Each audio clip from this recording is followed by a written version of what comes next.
저희 백화점에 대한 얘기를 좀 드리려고 하는데, 저희도 이제 2020년에 데이터 플랫폼을 구축을 했습니다. 그래서 기존의 온프라미스에서 이제 클라우드로 전환하면서 데이터 구축을 해서 지금 이제 7년째 돼가는데요. 저희가 데이터를 비즈니스에서 더욱 잘 활용하기 위해서는 어떤 개선 포인트가 있을까, 이런 부분들에 대한 고민이 좀, 그래서 데이터 분석이 특정한 담당자의 업무 영역이 관점도 있었고요. 그리고 현장에서의 관점, 현업에서의 관점, 저희 구성원들의 관점도 있었고, 그리고 판단 과정보다 좀 더 해답을 더 빠르게 알고 싶다는 니즈도 또 있었습니다. 그리고 데이터 분석의 결과가 정답이라기보다는 의미를 해석해서 결국 사람이 판단과 결정을 하는 부분이고, 그리고 또 비즈니스 목적에 맞는 올바른 판단을 하기 위한 최적의 데이터는 또 어떻게 확보하고 활용해야 되는지, 이제 데이터 플랫폼 구축을 통해서 저희가 업무에 적용을 하고 있지만, 활용 가치에 대해서는 추가적인 니즈들이 있었습니다. 크게 세 가지로 나눠볼 수 있는데요. 일단 전문성은 저희 백화점의 업의 특성상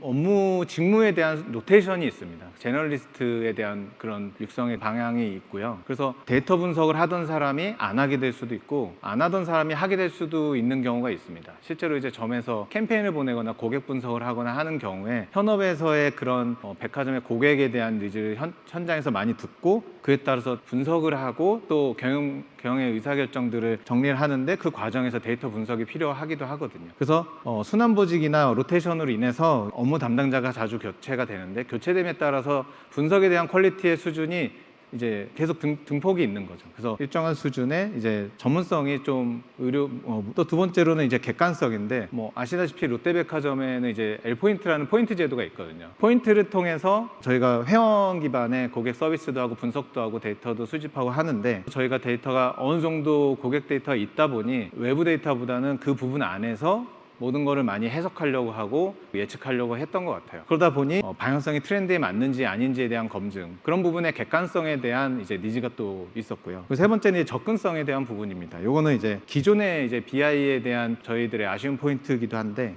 복잡한 시스템과 사용법에 따라서 현업에 있는 사람들이 사용하는 데 있어서 불편함과 또 접근하는데, 실제로 접근하는데 좀 어려움이 있었고, 또 어떤 복합적인 분석을 할 때는 방식에 있어서 반복적으로 해야 되는 그런 작업들도 있었고, 그래서 그런 접근성에 대한 니즈도 있었습니다. 그래서 저희가 그 개선 포인트들을 도출을 해봤었는데요. 총 3가지의 포인트를 둘 수 있었던 것 같습니다. 그래서 전문성은 저희가 갖고 있는 데이터를 비즈니스에 도움이 될 수 있는 수준까지 최대한 활용할 수 있는 방법이 뭐가 있을까. 그리고 객관성은 우리 내부 데이터뿐만 아니라 외부의 어떤 데이터들을 결합했을 때 분석이 우리한테 어떤 비즈니스적인 인사이트를 줄 수 있을까, 상권의 시장 포지션이나 이런 것들 등등에서요. 그리고 접근성에서는 특정한 담당자뿐만 아니라 저희 백화점 임직원이 한 4,000명 되는데, 4,000명 전체에 여러 직무에 상관없이 누구나 쉽고 빠르게 데이터를 분석하고 해당되는 직무에 활용할 수 있을까요? 그래서 저희가 현장에서, 그러니까 그 사내에서 핵심적인 부서의 파워 유저가 포함되어 있는 이제 조직 그 8개 선정의 사내 전문가 집단을 만들었어요. 실제 파워 유저의 저희한테 이제 조력자들일 수 있는데, 그들의 이제 시작하기 전에 기획할 때부터 페인 포인트에 대한 인벌브를 시키고요. 지금은 많은 이제 클라우드 기반의 기업들도 그렇고, 분석 기반 솔루션 기업들도 그렇고, 다양한 AI를 타이틀을 붙여가면서 다양한 서비스들이 나와 있지만, 그때 당시에는 이제 처음 오픈 AI의 이제 챗 GPT를 시작으로 해서 얼마 나오지 않은 상태에서 이제 스트래티지에서도 그때 당시에 국내 기업들과 POC를 형태하면서 비즈니스 활용성에 대한 검증에서 소개하는 그런 자리들이 좀 있었던 시기였던 걸로 알고 있어요. 그래서 저희도 저희가 필요한 부분에 어떤 솔루션이 맞을지 여러 솔루션사들을 좀 비교해 보면서 했던 시기였는데, 그때 저희가 스트래티지를 선택한 포인트가 이제 보시는 부분들에 있습니다. 그래서 첫 번째는 저희가 생각한 기준은 이제 생성형 AI를 활용해서 대화 기반으로 뭔가를 했으면 좋겠다. 분석을 하는데 뭔가 기준들을 계속 설정하고 반복적으로 하고 기준에 저희가 맞추는 그런 부분보다는 우리가 하고 싶은 거를 얘기하면 대화를 방식으로 바로 해줬으면 좋겠다. 요거는 이제 챗 GPT가 처음에 이제 출시된 지 좀 기간이 있었기 때문에 그런 형태를 이제 상상하면서 좀 기준을 잡았던 거고요.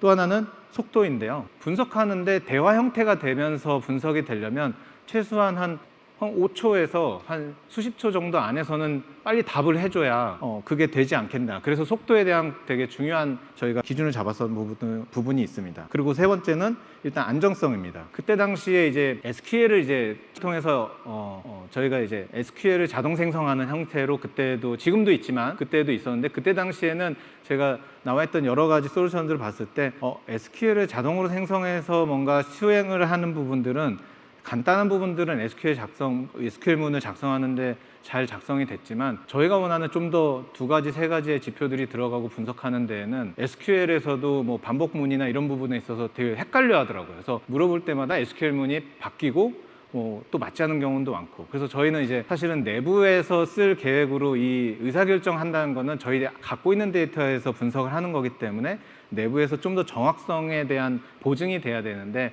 그런 보증에 대해서 정확성에 대해서 되게 리스키하다는 생각이 있었습니다. 그래서 일단 생성형 AI에서의 할루시네이션은 일단 없어야 된다. 이게 저희 기준이었어요. 그래서 가운데 써 있지만 그런 부분에 있어서 이제 저희가 비교한 것 중에 스트래티지의 방식이 나중에 이제 구조도 설명드리겠지만 그 LLM을 통해서 저희가 질문을 수행하는 데 있어서 SQL문을 생성하기보다는 기존에 저희가 BI를 쓰고 있었기 때문에 그 쓰고 있던 BI 올랩 체제를 활용하는 형태로 되어 있었습니다. 그래서 더 시너지가 있을 수 있다고 판단하고 선택을 했던 것 같습니다. 그래서 저희가 이제 서비스명으로 했던 BI 에이전트는 그 비즈니스 요구에 따라서 저희가 이제 분석 시나리오별로 8개의 봇을 만들었고요. 그리고 신규 데이터 확보를 통해서 상권 고객과 경쟁사 정보 이런 것들을 아우르는 종합 분석을 할 수 있는 툴로 저희가 만들었습니다. 그리고 상권 정의나 상권 잠재력, 상권 평가 지수와 같은 예측성이나 아니면 알 수 없는 부분이지만 좀 저희가 외부 데이터를 통해서 머지해가지고 같이 만들 수 있는 신규 지표들도 또 만들어서 구축에 포함했었습니다. 그리고 챗 GPT와 같은 형태로 서로 대화할 수 있는 대화창과 그 위에 이제 대화 결과를 볼 수 있는 형태, 그리고 왼쪽에 이제 그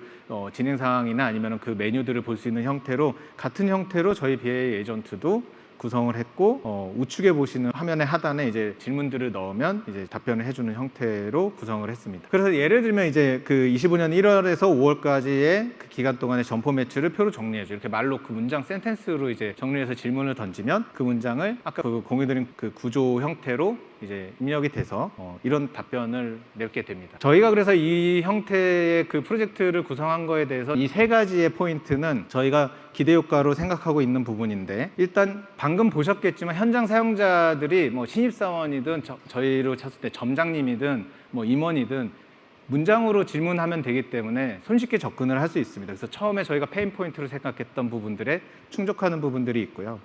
그리고 데이터 활용 역량에 대해서도 저희가 아까 말씀드린 조직의 구조적인 그런 이슈도 해결될 수 있는 부분이 바로 담당자가 됐어도 어느 정도는 이제 쉽게 답변을 하고 분석에 대한 업무를 할 수 있기 때문에 상향 평준화가 되어 있다. 이런 기대 효과가 있고 그리고 프로세스 개선을 통해서 이제 업무 효율성도 극대화됩니다. 아까 지사님도 말씀 주셨지만 저희가 실제로 어떤 케이스에서는 몇 시간이 걸리거나 하는 부분들 이런 부분들도 사실은 이제 30초나 1분 만에도 답이 나오거든요. 물론 이제 그거는 프롬프트를 이제 여러 번 대화도 할 수 있겠지만 여러 번 대화를 통해서 적정한 프롬프트를 족보처럼 이렇게 아카이브 해놨을 때 바로 물어보면 이렇게 답이 나오는 형태로도 이제 쓸 수 있기 때문에 그런 부분들도 사례가 생길 수 있었고요. 이제 저희 백화점에서의 향후 계획은 사실 이제 온라인 데이터까지 지금 현재 오프라인의 데이터가 대부분이 들어가 있고요. 그래서 온라인 데이터까지 추가함으로써 온오프의 데이터를 같이 분석하고 활용하는 형태로도 고민을 하고 있고요. 그리고 지금은 이제 상품 정보 단위까지는 안 들어가 있지만 이제 상품 정보까지 이제 데이터를 확보해서 이제 분석에 대한 레벨을 디테일하게 더